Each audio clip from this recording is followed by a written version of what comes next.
Sinampahan na nagkukulang kaso ang 17 na mga foreign nationals na naaresto matapos ang isinagawang operasyon ng National Bureau of Investigation sa isang cyber scam hub nitong Oktubre 11 sa lungsod ng Makati.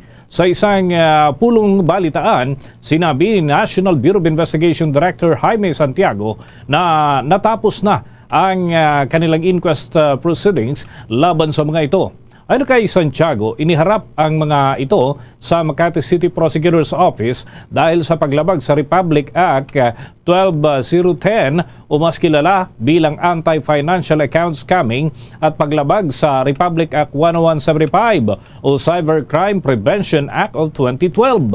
Kabilang sa mga na-inquest at sinampahan ng kaso ay 15 Chinese nationals, isang Malaysian at isang Taiwanese. Kasabay ng isinagawang operasyon ng National Bureau of Investigation, nakumpiska nila ang ilang electronic devices na kinabibilangan ng desktop computers, laptops at cellphones at ang mga ito ay pinaniniwalaang ginagamit sa illegal na aktibidad ng naturang grupo.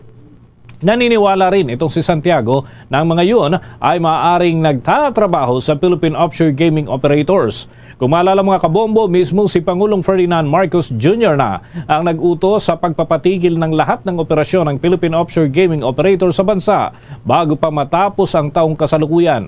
Nagbigay rin ang Bureau of Immigration ng kanilang ultimatum sa lahat ng mga foreign POGO workers na voluntaryo nang i-downgrade ang kanilang visa bilang tourist visa na lamang hanggang nitong araw.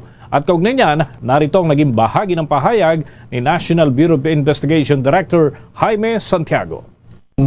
Karamihan biktima nila ay kapwa nila Chinese foreigners.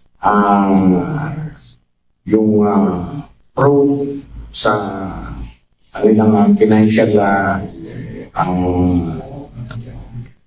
yung financial, no? That scamming, lahat na ng kinaano nila, makapang-biktima. Bahagian mga kabombo ng mga pahayag nitong si National Bureau of Investigation Director Jaime Santiago.